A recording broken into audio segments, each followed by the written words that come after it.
Practically everybody knows about the saguaro cactus of Arizona. It is probably the most recognized symbol of the American Southwest. Like many other people, as a youth, I viewed the saguaro as the most representative and largest of the desert cactus.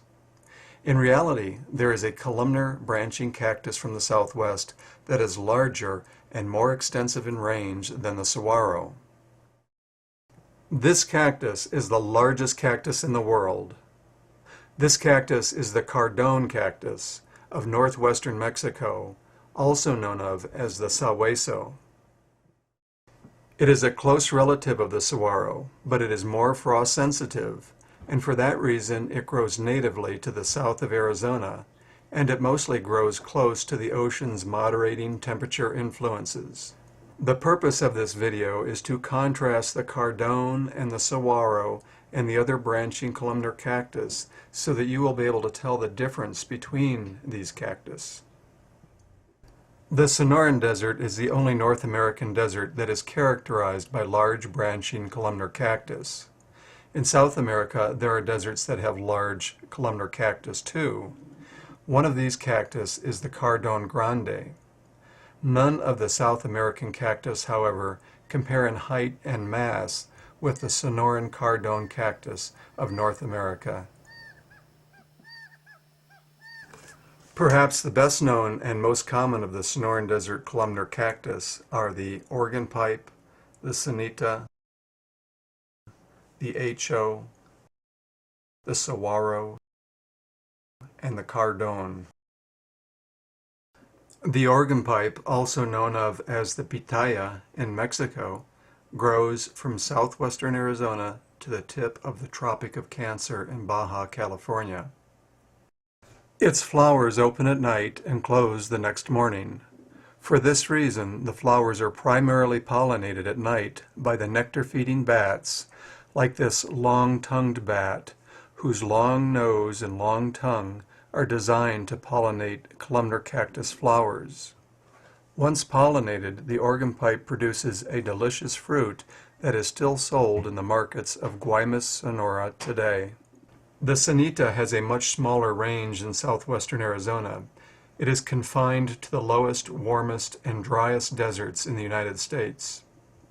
It too has a range that extends through Sonora and Baja California. Its flower is relatively small and pink. It has a small, round, edible red fruit that is good tasting and nearly spineless, and it often grows close enough to the ground to be picked by hand. The sanita or senna is best known for its masses of spines that cover the branch tips to protect the new growth from the sun. These beard-like spines are the reason many call this the old man cactus. The HO cactus is a very large branching columnar cactus that is confined to the most southern reaches of the Sonoran Desert, perhaps because of its sensitivity to cold temperatures. It bears an often bright yellow, very distinctive fruit with such numerous long spines that it has been used as hairbrushes by people who live among the HOs. The seeds are large and sometimes ground to make a sauce for meat dishes. The flesh is very sweet and moist and does not last long. Here near the town of Alamos, Sonora, the branches of the HO cactus are stuck in the ground as fence posts. They root and grow and form an impassable, thorny living fence. The saguaro is found growing further north than any other large columnar cactus because it is a relatively cold-tolerant cactus. They grow from the southern half of the state of Arizona to the southern parts of Sonora. They are not found in Baja California, Mexico, as are other large columnar cactus. This cactus will grow on the shores of the Sea of Cortez. However, it is most comfortable growing about 10 miles away from the coast.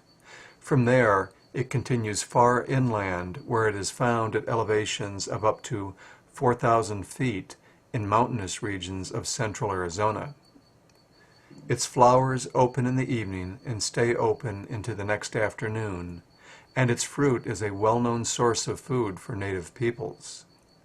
This fruit is very good tasting, and it can be dried and stored for a long time. The cardón is the biggest cactus in the world. Its range is entirely in Mexico.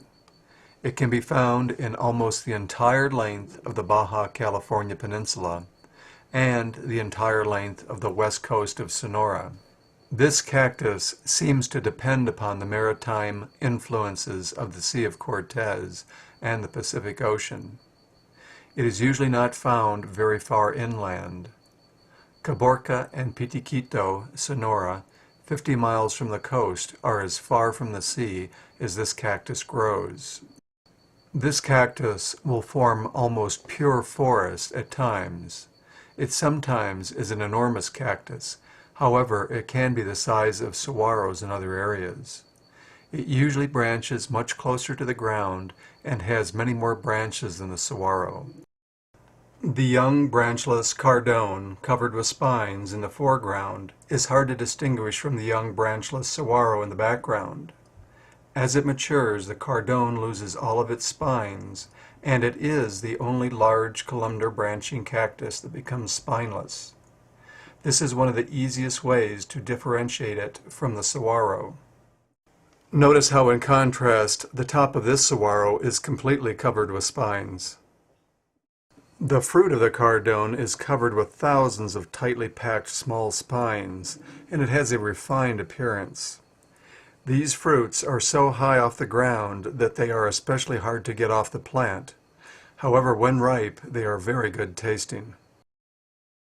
The flowers and the fruit on the cardón readily grow on the sides of the cactus, whereas the flowers and the fruit of the saguaro grow primarily on top of the columns. Not far from the coast, in Sonora, saguaros and cardóns can be found growing side by side as they do here north of Bahia Quino. Here we can see that the two cactus flower at about the same time, the saguaro with its flower buds on top and the cardón with its flowers on the sides. In this video taken near Caborca, we see a good comparison between the two. The smaller saguaro is on the left, and it has 3 branches growing high on the trunk. And the much larger cardón is on the right. It has at least 15 branches growing closer to the trunk. Here again we see a cardón with about 12 branches to the left and several small saguaros to the right. And here we see a low-branching cardón to the left and a high-branching saguaro to the right. Here we see a low-branching cardón with about 16 branches to the left and a saguaro with 2 branches to the right. And here again we see a many-branched cardón in the center with several saguaros to the sides. In the town of Puerto Lobos, I encountered this seaside house that was constructed partially of the branches and trunks of the cardón cactus. A small restaurant there was constructed mostly of cardón wood too. In fact, the wood they used to cook their food on was partially cardón and partially mesquite. Here the cardón ribs are seen from the interior of the restaurant, where I began a trip south along the ocean. On this road south along the coast of the Sea of Cortez, between Puerto Lobos and Puerto Libertad, a few cardóns are being salvaged from road construction. More and more intrusions are being made into the heart of the lower Sonoran cardón forest as time goes on. As a youth, I recall traveling along the coast highway in Sonora and seeing wide expanses of columnar cactus forests. Nowadays, the same road has few wild stretches. Agricultural fields have replaced most of the deserts in many areas. Just north of Bahia Quino, this field of squash and farm workers has replaced the Sonoran desert landscape. Further south, columnar cactus have even worked their way into religious shrines, like this one in honor of the Virgin of Guadalupe. And they have even sprouted from the sides of churches, like this one near the town of Alamos, Sonora. During my travels, I can't resist partaking of the fruits of all the cactus I have mentioned here. There is nothing quite like starting the day with the fruit of saguaro and organ pipe cactus. At the end of one of my trips, I assembled all the fruits of all the branching columnar cactus on the ground for comparison. Traveling to the heart of the world's most interesting subtropical desert, I've encountered some of the most unique landscapes that exist anywhere. Spending the night where the giants of the Sonoran Desert and the sea meet, and watching as a fog rolls in, or a sun sets through the cactus branches to the sea. This is Mike Foster reporting on the world's largest cactus, the Cardone cactus of Baja California and Sonora, Mexico.